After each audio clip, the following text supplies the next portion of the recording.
First of all, can I congratulate you, Minister, on retaining your portfolio as Minister for Foreign Affairs and our new Minister for State as well, Minister Brophy.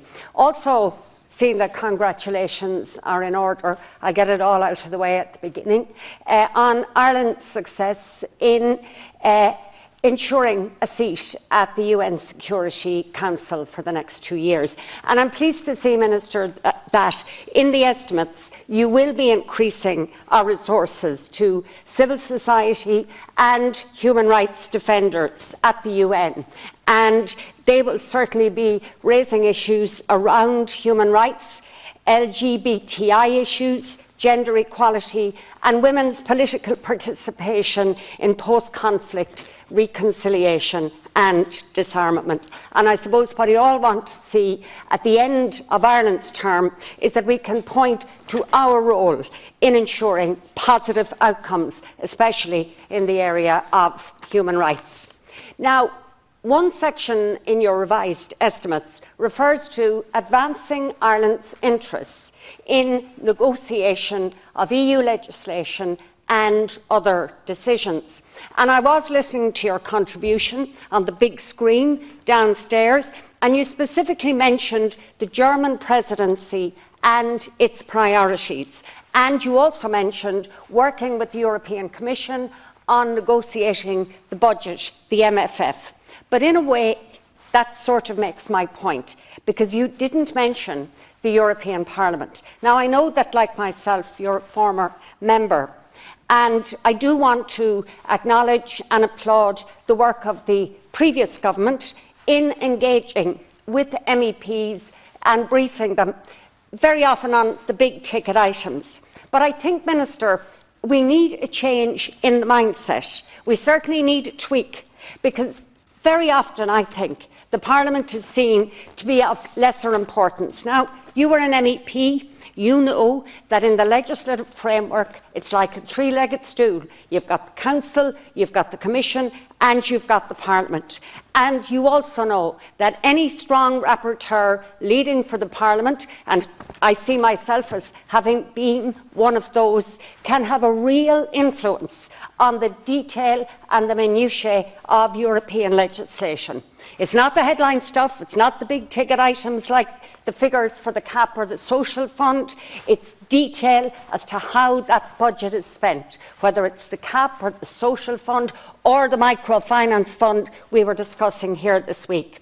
And that's what often makes a huge difference to citizens. So my request is that there would be greater cooperation, where possible. Obviously, MEPs have to be open to it, but there would be greater cooperation between Irish institutions and Irish MEPs in the real work of the Parliament, the amending, the changing and the improving of legislation. In the context of North-South cooperation, I just want to refer to a programme that was put in place under Peace and Reconciliation. Now, I have no interest in this because I was never a member, but there was an important initiative that was set up whereby members of local authorities, North and South, could meet informally in a series of structured events to discuss common objectives. In fact, our current Taoiseach, Micheál Martin, back in 2013 at the Merriman School said, North and South, we have two societies which are growing apart, but there is nothing inevitable about this. He said there are many areas where our community of interest is clear and where the opportunities for action are at hand. So in that context, Minister, I want you perhaps to look again at this discontinued initiative, because this had a focus of bit by bit, step by step, building personal relationships between issues of common interest. And you and I know that those kind of relationships are often far more secure and long-lasting. So I'd ask you to look at that. And my final comment is a question, and this question was already raised by Deputy Howland, but you didn't have time to answer, so perhaps you might be able to give me an answer. And it refers to our extradition treaty with Hong Kong. As Deputy Howland mentioned, Australia has revoked their treaty with Hong Kong, and I know it's a delicate issue, and I'm not asking that you give me anything definitive, but I would like to hear your views, Minister, because every one of us in this House knows that Hong Kong, the situation there, is slowly deteriorating. Thanks, Minister. Yeah, thank you.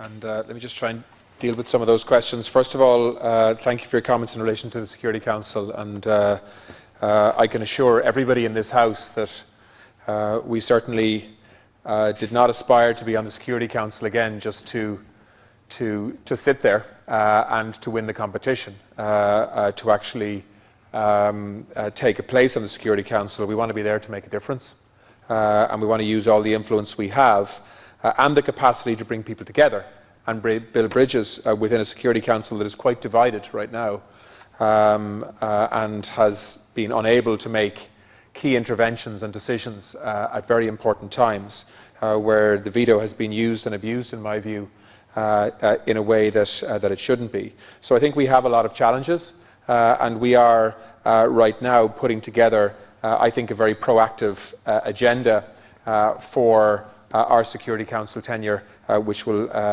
be over a 2-year period, and areas like gender, disarmament, peace support, post-conflict management, all of these areas where Ireland has credibility, we will be very active. In terms of, I take your comments in relation to the European Parliament. As a former member of the European Parliament, I do understand those comments and I suspect the frustrations behind them, and I take that point and will follow up on it. In terms of local authorities, north and south, I mean, the best example from my experience of that actually has been on the Derry-Donegal border, where local authorities have worked incredibly well together and are still working to really positive effect, to drive investment in the northwest on both sides of the border. And I think that is a really good example of how cross-border cooperation at a local government level can work in a very, very effective way, particularly in border counties. And I'll have a look at what was there previously, the cooperation that you referred to see whether it might be possible to design something similar to that for the future. In terms of Hong Kong, I mean, unlike a lot of foreign ministers across the EU, I have been quite vocal and quite public on this in terms of releasing a statement on it. And we have expressed serious concern for all the reasons I think you understand. We haven't made a decision to revoke the extradition arrangements and treaty that we have as it relates to Hong Kong. I mean, that would be a matter for the government to decide on. But that isn't the space we're in right now. Instead, we have had interaction with the Chinese embassy on this issue. In fact, more than one interaction in relation to it. And of course, we're working at an EU level as well to try to ensure that we are acting in a way that protects the one country, two systems that should apply to people living in Hong Kong.